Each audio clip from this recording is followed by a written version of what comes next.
My name is Becky Metcalf, and on behalf of Design Centre Chelsea Harbour, a very warm welcome to our Conversations in Craft. A little bit of housekeeping first. If I could ask everybody to turn off their phones, that would be wonderful. So this series has been curated to coincide with Artefact. It's our first contemporary craft fair here, and we're very excited about it. Supporting new talent has never been more important, and so I'm absolutely delighted to introduce our wonderful panel today. They are the graduates of 2009 from the Craft Council's Hot House programme, and they've been exhibiting here actually since Tuesday, and they'll be here until Tuesday the 29th. Today our host is Brian Kennedy. You probably know him, he's a wonderful curator. But before I hand over to Brian, I think we should give them a very warm welcome.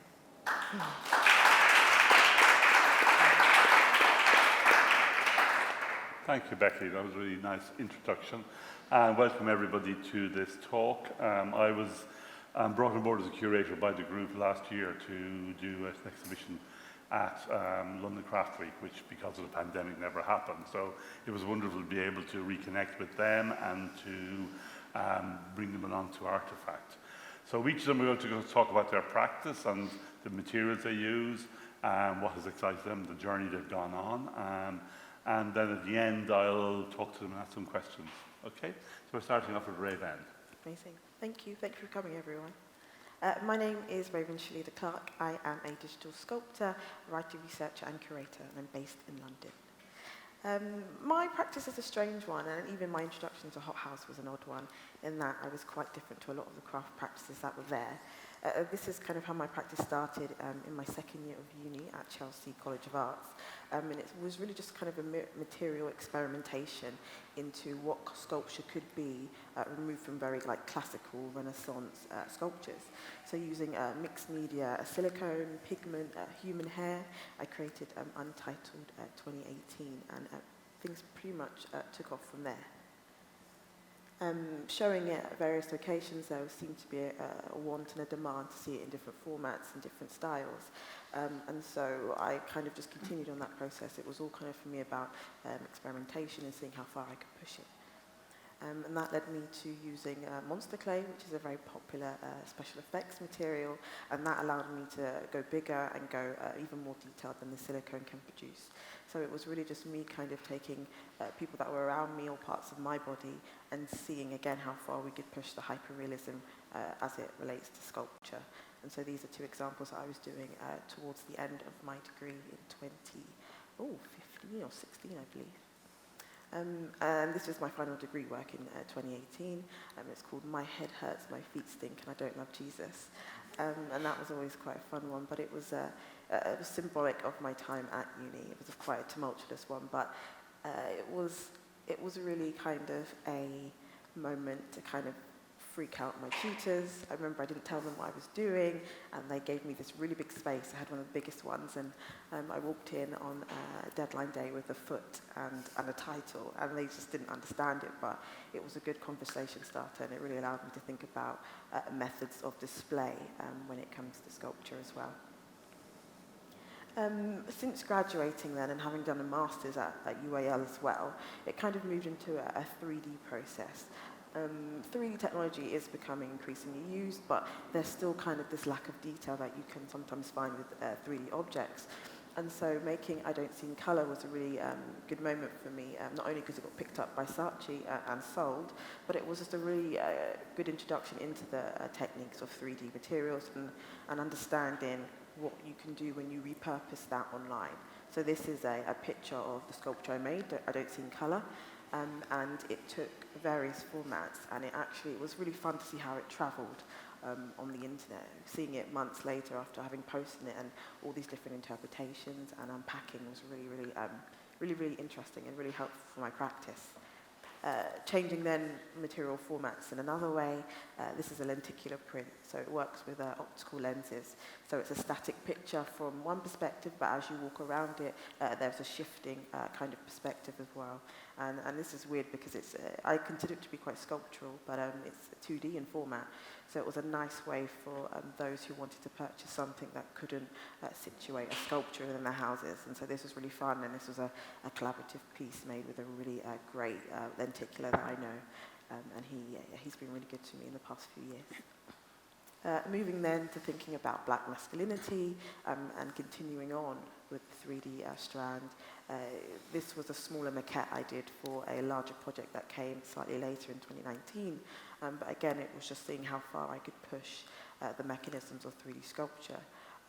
What happens when you take this embodiment, this idea of kind of hyper-masculinity, and you put it through a 3D lens, and you show that to new audiences or put it in strange positions. And this is how I got to my Untitled life-size that was showed at One Canada Square. And for this, I was awarded a 10 grand grant to make the work, and it was situated within a group show of about 10 other artists who were similarly kind of commenting on the body and soul as it relates to their practices as well. So that was in 2019, before everything happened with COVID. But it did travel a little bit, so I did a collaboration with Earwax at Guest Projects, and we were playing around with lighting, and we were trying to understand how we could, again, shift the perspective of the artwork. And so, again, this is just a comment on methods of display and what happens and how that changes the artwork. Going back then to my first love, which was photography, I spent, I think, a lot of the years in between my studies just really experimenting, taking people I had around me and trying to capture the figurative sense of being within my work. And so I just did a lot of soul searching, and this led me to this year, when I was awarded the Maddox Award in the sculpture category. And so I was part of a 6-part series on London Live titled The Next Big Thing. And it resulted in this artwork, which was a combination of 2 faces of people that I knew and trying to understand what it means in terms of the Black Lives Matter movement as it was unfolding throughout 2019 and into 2020, or 2020 into 2021 at least anyway. And so, yeah, it was a really interesting opportunity for me because whilst we were all still in lockdown, I was trying to film and trying to make work in a home studio that's got way too many animals in it, and trying to figure out how to melt clay in an oven when usually you're using like a kiln or something else. And so it was kind of really a hybrid process of me being able to figure out what my practice will look like when it's homebound. It's been a really fun process for me. And so then coming to the end of my presentation, this is an upcoming piece for an exhibition that opens in early July. The brief is that it's a completely inflatable exhibition. And so for this, I was awarded a grant, and I had to make some kind of commentary that will still relate to my practice, but could take an inflatable format. And so I decided to make a 6-foot black power fist. And it will be on show in Kennington, if any of you are in the area. Thank you. Hey, thank you, Rayvenn. Thank you. And just to remind people that, you know, some of the pieces in those images are all next door, so you can actually go and actually see them in real life rather than just on screen. Now, next is Dalia. And Hi. Take it away. I'm Dahlia. I'm a hand weaver, and I took a very traditional route into weaving. So I did a foundation at Camberwell College of Art in London, and then did my BA at Loughborough University in the Midlands. I actually started off doing printed textiles, but all the textile disciplines shared a studio, and I was more fascinated by what the weavers were doing than what we were doing in print. So I decided to switch, and been doing it ever since.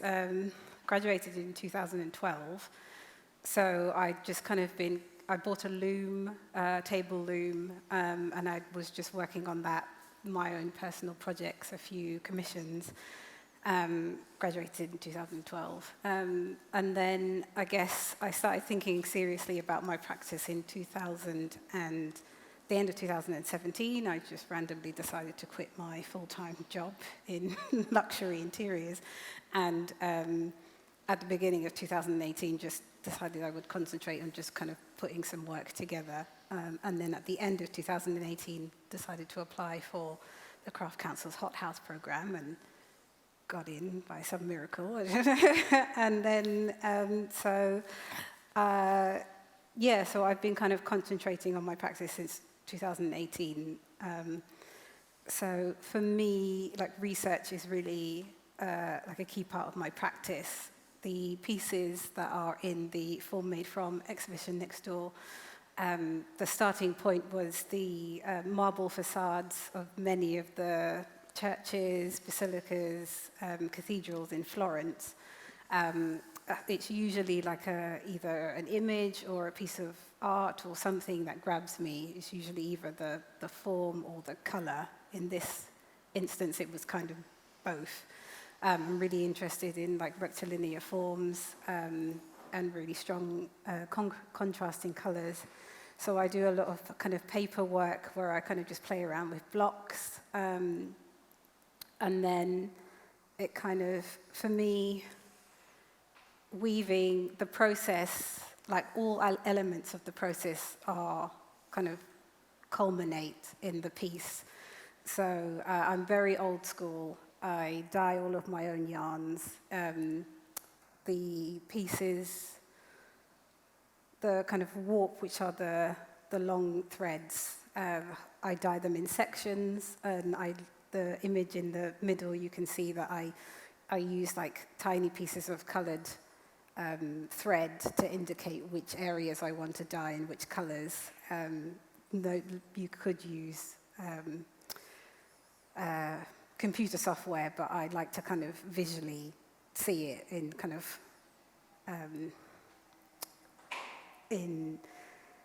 full size. So I kind of dip dye sections and lay the warp back out and see how it looks and change things. And so nothing for me is really solid. It's always kind of ever changing.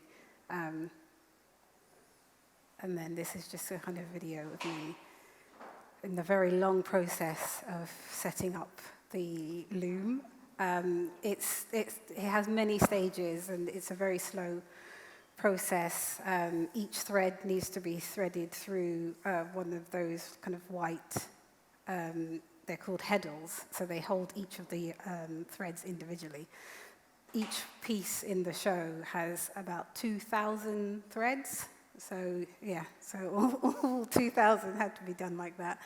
But it's very therapeutic, and I use that time to kind of start thinking about how I'm going to weave the piece. And then this is just some kind of work while it's on the loom. So the dipped dyed sections are fixed, but it's essentially 2 layers of cloth that you can either weave on their own or together. So you can kind of change which colors depending on which warp it is that you're weaving. So it's a process on the loom as well. So I don't plan it at all. I do everything on the loom. And I feel it's much more creative than having planned everything in advance. Like, that's a really kind of big element of my practice, to kind of just see where it leads me.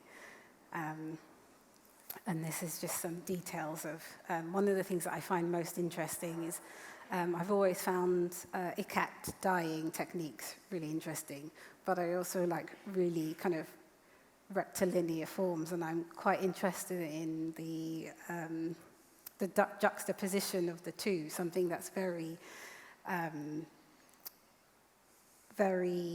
kind of random in a way, as you can see the images of the ikat dyeing where the color changes, and then something that's very, very formed and linear.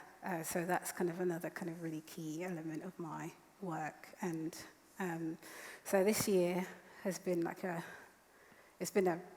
hard hit year, like it has been for a lot of creative people. But I was lucky enough to be awarded an Arts Council grant at the end of last year, which has allowed me to to rent a studio, which is the studio you saw in the first picture alongside my profile picture. So that's where I'm working now and just kind of carrying on and continuing to experiment, really. So thank you. Okay, thank you very much. And now we're going to shift materials again, and we're going to talk to Charlotte. Hi, my name's Charlotte. So my background is in printed textiles and surface pattern design. That was my undergraduate.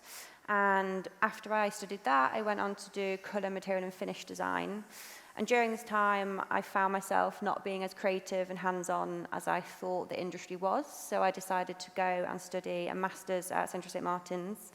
It was here that I studied material futures. So the course was all about craft, sustainability and technology. I decided to go down the craft route and the sustainability route. So I started investigating waste streams, so kind of trying to tap into these undiscovered waste streams within industrial settings. So I went knocking on doors around industrial estates to kind of see what they were throwing away and what I could potentially use. So I'm really curious in using materials that people just discard and don't see any value in. And then I was interested in seeing how I could transform them. And at the beginning of the project, I kind of had no idea if there's even going to be anything that would come out to be used, if it would be, if I could turn it into like a 3D product or how it was going to come out. So the main part of my work, what I did during my master's is now what my practice is set up on.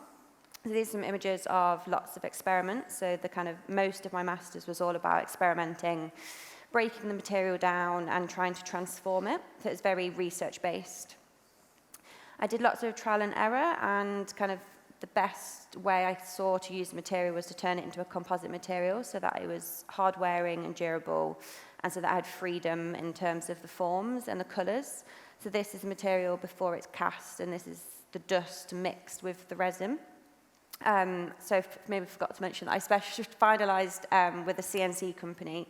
So companies, this product, many architects and product designers will use this service, and the dust gets extracted from these big blocks of foam, and I work with all the dust. So the dust would originally go into a skip or incineration. So this is my raw material that goes into all of my work, and then it gets mixed with a resin, which I hand dye myself. And then this was my graduate collection. So once I kind of realised that there was scope with the material, I then wanted to figure out how I could take it from flat samples into 3D forms. And I wanted to keep the forms really simple because the work is really about the material. And when you see the material up close, it has lots of qualities within it that the design doesn't need to be overcomplicated. So the forms here are very inspired by the forms found on the industrial estate. So a lot of like pipe work, corrugated sheeting.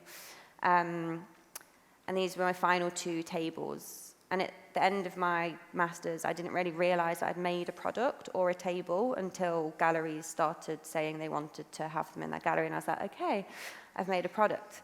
And then this is kind of a collection over the last 3 years since I've graduated of where the shapes and colours and forms have kind of evolved. So still keeping in line with this kind of brutalist, minimal approach to the shapes, but introducing more colours, different textures, and different functions. So mainly my work, I do bespoke made to order. So my work's really about kind of steering away from mass production and focusing on the uniqueness of the material and bespoke pieces. So no 2 pieces ever come out the same. So even though the made to order pieces, each one will come out slightly different due to the material's qualities. These are just some examples of where the material has been used. So this was in Selfridges in London. So I do quite a few projects with them. They kind of have started working a lot with artists and more sustainable materials. And here's 2 of my biggest projects. One was at a hotel just outside of London. They were working with local artists and designers, and I did 120 pieces, so 1 for each room. And that was kind of the first chance to kind of upscale my process and get people involved working with me. And then the project on the right is with Brown's Fashion. So they commissioned me to design sculptures for their windows in London. And this, again, was another chance to kind of really push the shapes and the forms. This was an 18-piece series for their windows. And then this is a recent project, which is what's exhibited next door. This is called the Turn series, and it was commissioned by Relay Design Agency, and they commission artists to push the boundaries with the materials or the processes. So they ask you to do something that you've never done before. So this, I decided to work with the lathe, and I wanted to kind of push working with a traditional technique but with a new material. So I cast all the forms in cylinder shapes and then turned them all on the lathe. So each one, it's a limited series of 12, but each one's slightly different, and I kind of just made the shapes up as I went. So it's kind of the process really led the work. I think that's it. Okay. And that's all next door, which can be seen. Yes, and it's really interesting to see these next door because They're not small. They look like chess pieces. Yes, but also the detail of the sort of materiality of them is really evident. Okay, so now we're going to hand over to Mitch.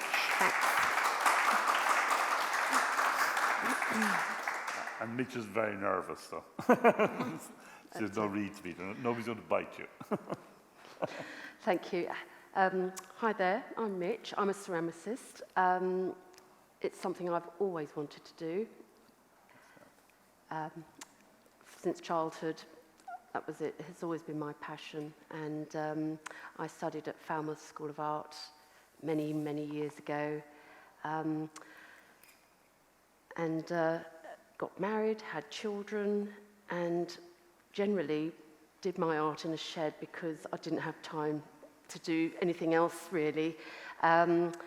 Life has been a bit tricky with my autistic daughter, but over the years I've just plodded away, made my art, and about 4 years ago, I got a sink. And yes, so now I have a studio, as you can imagine, hurrah. And anyway, lots of other things were happening in my life which were somewhat problematic, but it was so lovely to be able to work and be at home with the family, and that was great. And I had my little friend Billy, who just hung with me all the time. Sadly, we lost her last year. But for me, working from home, bringing up my family, has always been really important. And over the years, I've made pots for friends, and just recently, I suppose, 2018, I finally did my very first ceramics fair, and it was just a small little stand, an associate stand at the Oxford Ceramics Fair, and I was so nervous because all these famous potters are there, but it was amazing. It was a feeding frenzy almost on the first day, and I hadn't heard of collectors. You know, pottery collectors, who knew? And I had a really successful show, and that really gave me enormous confidence, and I applied to Hot House, thinking I'd never get in. I even put my application in at 11:59 on the last night. Anyway, my gosh, I got in, and it was really scary at first, but it was just an amazing year for us all, really. And this is my kiln, my trusty, very old, small kiln, but has worked well for me. But it was an amazing year. It was a catalyst for a lot of things. I was invited to do a Rising Stars exhibition at the New Ashgate Gallery. I won that award. That was a big shock. And that's me working in my studio. And then that year, the whole of that Hot House year, I tried to maximise the whole experience. I signed up for all the ceramics fairs. This is me at Earth and Fire. I don't think I'll do that one again because it was outside and it was very windy and rainy for most part. But I was also invited to do New Designers. I had no idea what that was all about, really, until I turned up and realised there were about 3,000 people also there. I was actually in there 1 year in smaller exhibition, which was really amazing, and I had so much input from the guys at New Designers. They were amazing. They used all my images for their marketing. They got me into the Standard, and they even got me into other publications. And throughout that whole year, the Crafts Council were amazing. They really supported us, and if ever I was doing anything, there'd be tweets and social media input all the time, so that was really lovely. A biggie for that year was getting an article in Ceramic Review, which was a huge honour and very exciting, and that really sort of helped elevate my presence. And that summer, this is another show. I worked really hard, but it did pay off, and it was really quite successful.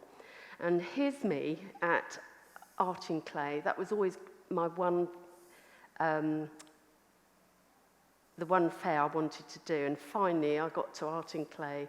And this lady, she was my mentor. She helped me right at the beginning. To get into art school, I had to get a portfolio together because due to family tragedies, I'd missed so much school, I didn't have any qualifications at all. So I got into Falmouth with a little box of pots made at Myra's evening class, and I got in, and now here I am, and a lot of years later. And the end of my year with Hot House and all my fairs, I got selected for Ceramic Art London, which was a huge, huge honour. Unfortunately, it was cancelled. and it was cancelled again this year, but it might be this autumn. But I mustn't say anything. But so fingers crossed that will happen soon. But here are a few examples of my work, which is hand-built, coiled mainly. And the shapes have evolved over the years. I work slowly. My forms have evolved slowly. But for me, it's been a very meditative solace in my life. For me, making was all about the process, the making, the scraping, and it's something I absolutely love with a passion. And to be able to do it with some success now is really lovely. So and then to finish this year off with this exhibition here has been really lovely. And I'm so grateful to my fellow hot houses and the Crafts Council, and especially Brian, for organising this for us. So thank you very much. Great, thank you, Mitch. And last but not least, Eusebio. So I'm Eusebio. I'm a ceramic sculptor as well. I'm from Spain, but I've been in the UK for the last 15 years. I always been interested in art. I studied history of art when I was younger in the University of Malaga. And then I found myself living in Madrid and working in fashion. Life was complex and difficult relationships. And I moved to the UK searching for more simplicity. I started studying art here, being more creative. I did a foundation course. And I discovered I really enjoy working with 3D materials. I then went to do a BA in the University of Brighton in 3D design and craft, and I learned how to work with metals, wood, polymers, and ceramics. And there I found that ceramic was the material I could express best my ideas. And I progressed into doing an MA in the RCA in London, and I immersed myself into the material completely. I visited the V&A many times, and one of the visits I found this prehistoric pot, which is from Japan, from the Jomon period. I thought it was very sophisticated for the time that it was made. And then learning about it, it was also very enigmatic because they still don't know the functionality of it. And at the moment, I was working with coiling and hand building. And that sophistication, and also I wanted my work to be enigmatic. It sort of resonates. Jomon literally means in Japanese like chord marked, and I found interesting that it's exposed. So in my work, I wanted to expose the coils, reveal the process. In this way, showing the anatomy of the ceramic that normally it is hidden in every ceramic work. Also, I am influenced by the Bauhaus. I approach my practice, I think, very experimental. I set myself like a different exercise to see how much I can stretch this process of coiling. And in my work, I celebrate this method of coiling. I do find fascinating that it's rooted in the history of ceramics, and it still plays a crucial role in contemporary making. When I'm gonna make a piece of work, I never do sketches. Often I don't do them. Instead, I use the coil as a drawing method, like by analogy to how a draftman uses a pencil. When I make a piece of work, I have a notional idea and I know where I want to start. But often the process, it just takes me in a material and narrative journey. And as I progress, I make decisions to shape the final form, which is often a bit different to what I had in mind in the first place. And I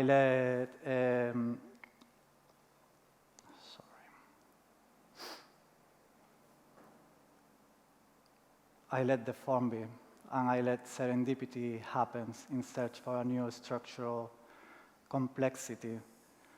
I think my work is, I like to think that I exercise artistic freedom. It's abstract, it's expressive, animated. Paraphrasing Paul Klee, expression about like drawing is taking a line for a walk. I like to think that I'm taking a coil for a walk.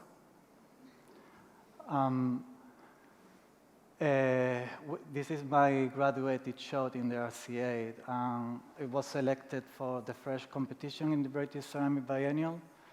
I was awarded with a prize, and part of it was going to Denmark to the Ceramic Research Center. And these two pieces I made there, I was exploring how I could scale up the work and make my sculptures bigger, and it was like the beginning of doing a body of work for the biennial. That they commissioned me a new body of work for the last one. In between the residency and the biennial, I made a series of pieces. This is one of them, and I applied for the Hot House for the Craft Council program. And I was selected. Also, this body of work was selected for the Aberystwyth Ceramic International Festival, and I was one of the finalists. So that helped me progress in my practice, my ideas. This is part of what I did for the British Ceramic Biennial. And this is also part of it. And these are the largest sculptures that I've made up to date. Like the biggest one is about 1 meter, 75 centimeters. Another aspect of my making is I love glazing and I love color. I'm interested in the relationship between chemistry and ceramics. I try to understand what each material, each material in the glaze recipe does. So I use conventional glaze recipes, and I also alter them or change them a little bit in order to make the glaze misbehave. This is how it looked in the British Ceramic Biennial. I have to say also that any similarities with reality, they are accidental. I think my work comes within me. I don't tend to to copy or to find inspiration like in reality or in nature. But I think because of the nature of the process that is very organic, it ends like looking like something else, and that's fine, but it's purely accidental. I've probably forgot to say a lot of things, but that's what my brain right now under pressure can cope with. Yeah, that's me.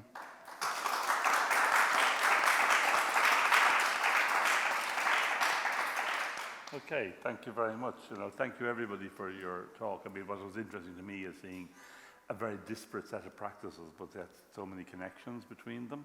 And particularly like almost the way the 3D prints the big figure outside and the way your work, the coils are so kind of similar, but in a very, very different starting point. And I suppose what I really was interested in is the way you all are so fascinated by the material and the processes that you make work from. And that without that sort of knowledge of materials, you can progress. And it's that investigative nature of all your practices that really unites you.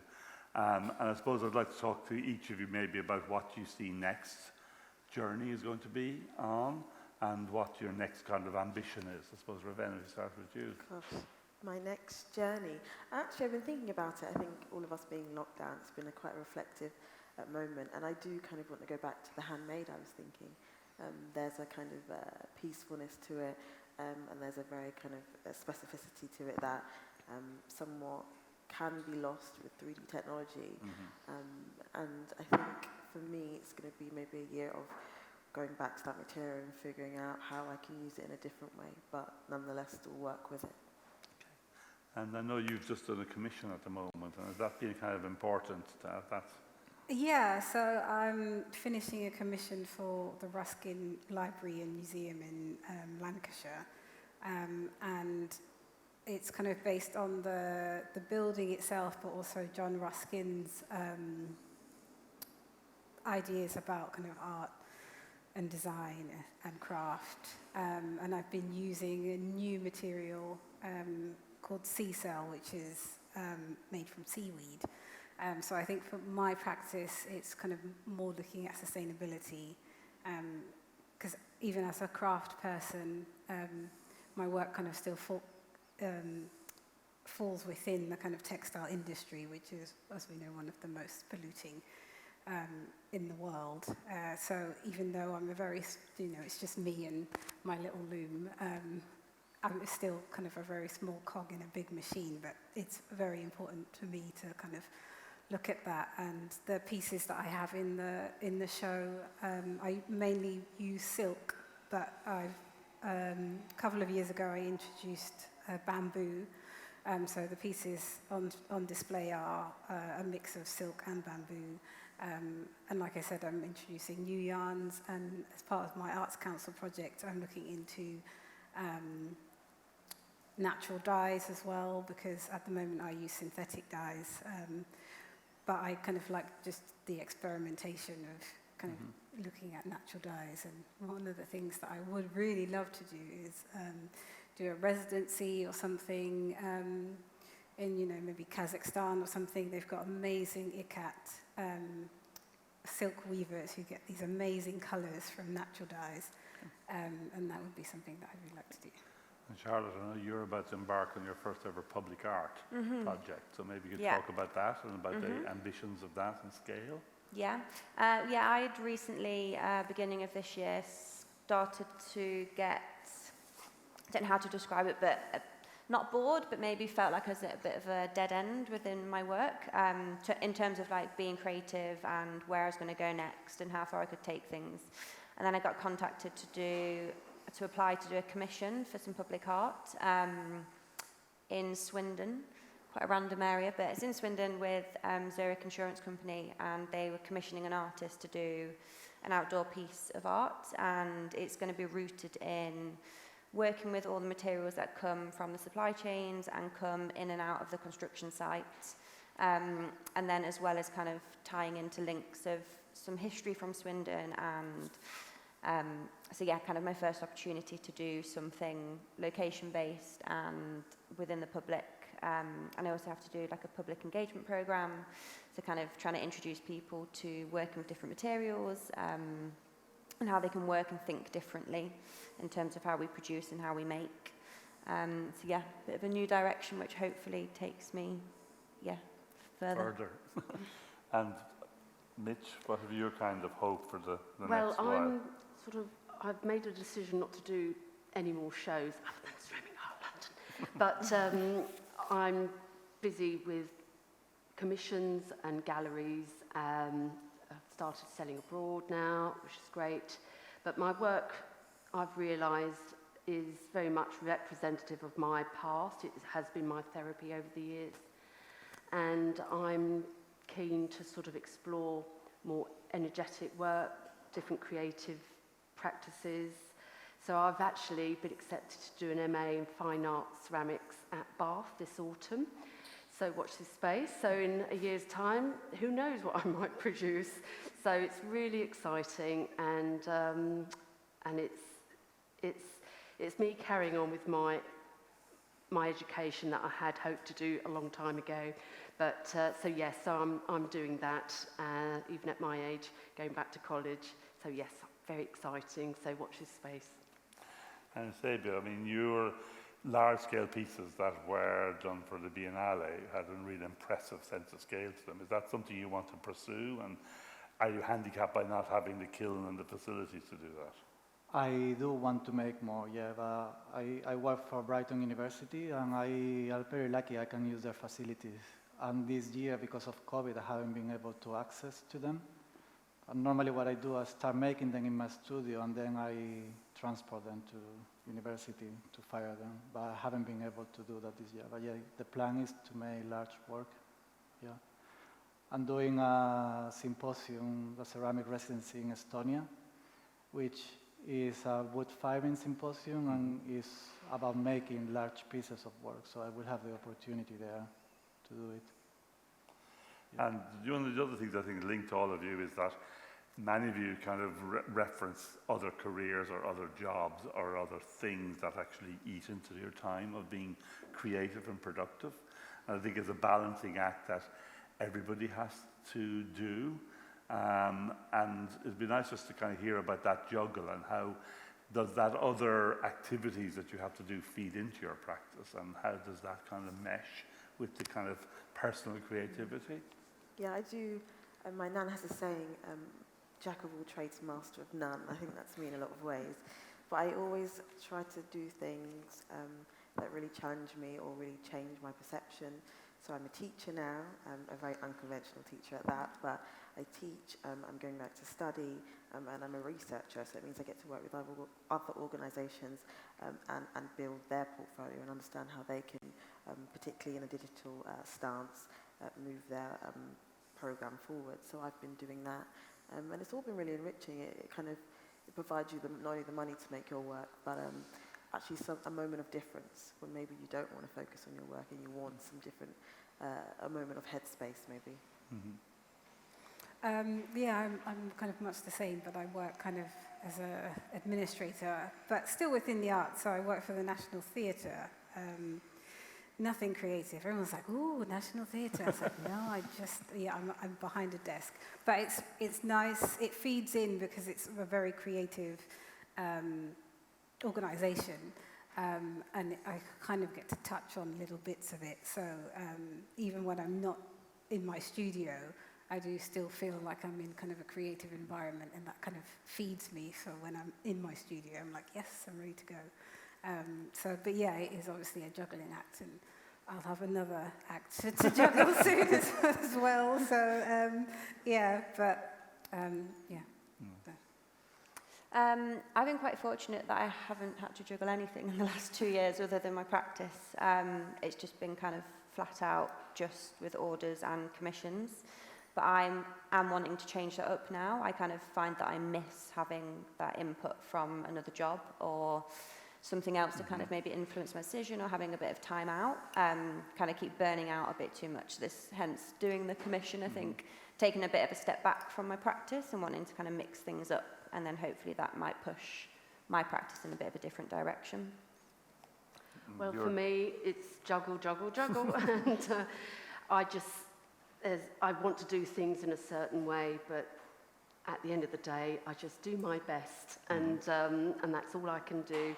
But hopefully next year, I'll be free of them, and I'll be able to get on and do exactly what I want creatively. So hopefully, fingers crossed. And for me, I do love working with creative people as well. And I suddenly found myself, instead of working on one project, working in like 90 projects at the same time, because I'm the technician. So I'm constantly learning, and I really enjoy that aspect of it, of learning. I can take that into my practice as well. But it's about balancing the time working for university and the time working in my studio.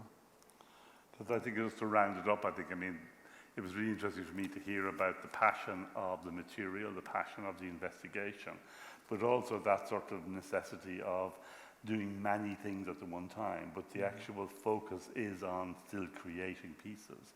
And it's that struggle, and out of that struggle, there's really exciting work coming out. And I think the important thing for people is to sort of maybe reflect on that. I think often people, when they leave college, find it really hard to keep working. And what was great working with this group is that everybody has managed to do that and has managed to produce exciting work, which you can all go next door and see now and talk further to people in front of their actual work rather than a slide of it. So I'm going down to 5, 4, 3, 2, 1. Thank you all. Bye-bye.